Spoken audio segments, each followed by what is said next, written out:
Assalamualaikum warahmatullahi wabarakatuh. Kami dari kelompok 14 yang beranggotakan Saudari Nur Fadilah, Wahyu Parmana Putra, Yudi Anggara Putra, yang akan menyampaikan materi tentang SPI, Sistem Pengendalian Internal. Apa itu SPI? Sistem pengendalian internal meliputi struktur organisasi, metode dan ukuran-ukuran yang dikoordinasikan untuk menjaga aset organisasi, mengecek ketelitian dan keandalan data akuntansi, mendorong efisiensi dan mendorong dipatuhinya kebijakan manajemen. Unsur-unsur sistem pengendalian internal. Menurut Mulyadi 2017.2.130, unsur pokok sistem pengendalian internal ada 4 unsur, yaitu 1. Struktur organisasi yang memisahkan tanggung jawab dan wewenang secara tegas. 2. Sistem otoritas dan prosedur pencatatan. 3. Praktik yang sehat. 4. Karyawan yang mutunya sesuai dengan tanggung jawabnya. Komponen sistem pengendalian internal. 1. Lingkungan pengendalian. Lingkungan pengendalian merupakan sarana dan prasarana yang ada di dalam organisasi atau perusahaan untuk menjalankan struktur pengendalian internal yang baik. 2. Penafsiran risiko. Dengan memahami risiko, manajemen dapat mengambil tindakan pencegahan sehingga perusahaan dapat merupakan sarana dan prasarana yang ada di dalam organisasi atau perusahaan untuk menjalankan struktur pengendalian internal yang baik. 2. Penafsiran risiko. Dengan memahami risiko, manajemen dapat mengambil tindakan pencegahan sehingga perusahaan dapat menghindari kerugian yang besar. 3. Aktivitas pengendalian. Kegiatan pengawasan merupakan berbagai proses dan upaya yang dilakukan oleh manajemen perusahaan untuk menegakkan pengawasan atau pengendalian operasi perusahaan. 4. Informasi dan komunikasi. Bagaimana data diproses agar menjadi informasi dan komunikasi diproses lagi menjadi informasi yang lebih berguna bagi pembuat keputusan. 5. Pemantauan. Kegiatan untuk mengikuti jalannya sistem informasi akuntansi sehingga apabila ada suatu berjalan tidak seperti yang diharapkan dapat segera diambil tindakan. Sistem pengendalian internal penerima kas. Kas merupakan aset perusahaan yang siap digunakan untuk diubah menjadi aset lain.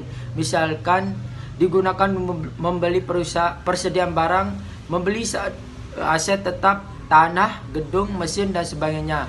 Kas juga mempunyai sifat yang sangat mudah digelapkan dan disembunyikan karena sifatnya yang demikian. Kas merupakan aset perusahaan yang sangat rentan terhadap kecurangan menurut Haryono Yusuf 2011.13.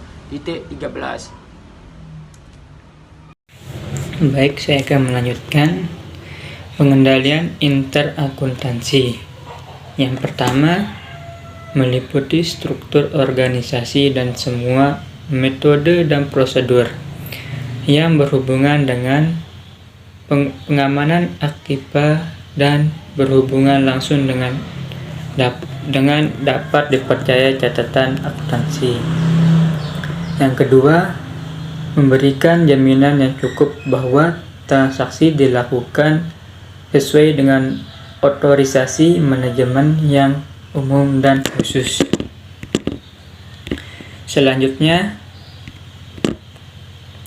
pengendalian administrasi. Yang pertama itu meliputi struktur organisasi dan semua metode dan prosedur yang berhubungan dengan efisiensi dan kepatuhan pada kebijakan manajemen dan berhubungan tidak langsung dengan catatan finansial.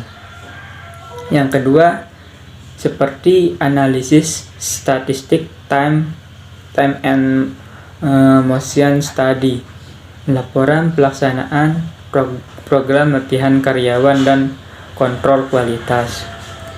Dan yang ketiga, pengendalian akuntansi disebut sebagai preventive control karena pengendalian ini dibuat dengan tujuan untuk mencegah terjadinya ketidakefisienan.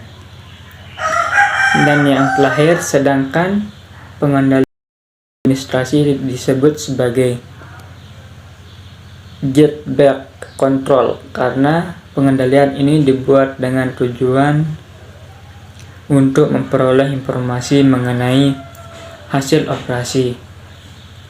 Apakah pelaksanaan pekerjaan menyimpang dari rencana, ada ketidakefisienan atau tidak? 3.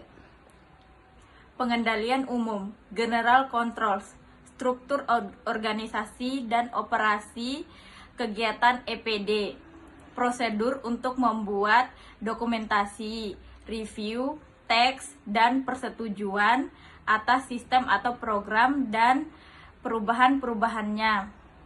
Pengawasan yang dibuat oleh pabrik dalam mesin, pengawasan dalam penggunaan mesin dan data file, prosedur data pengawasan lainnya.